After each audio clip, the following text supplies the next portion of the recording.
Hello kids, स्वागत है आपका आज के इस नए वीडियो में। तो आज के वीडियो में हम पढ़ेंगे 7 वार के नेम। रविवार, सोमवार, मंगलवार, बुधवार, गुरुवार, शुक्रवार, शनिवार। तो आइए शुरू करते हैं। 1 संडे। संडे मतलब रविवार। SUNDAY। संडे। संडे मतलब रविवार। 2 मंडे। MONDAY।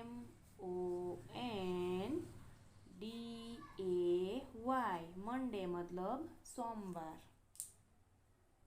3 ट्यूसडे।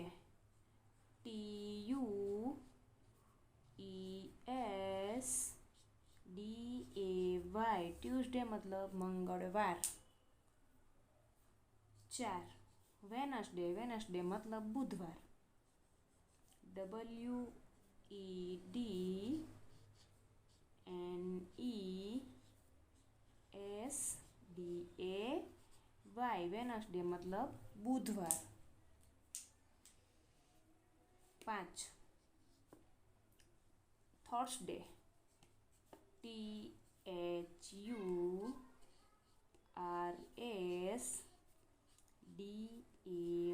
थर्सडे मतलब गुरुवार। 6 फ्राइडे। FRIDAY। फ्राइडे मतलब शुक्रवार। 7 सैटरडे। सैटरडे मतलब शनिवार। SATURDAY। सैटरडे मतलब शनिवार। Thank you.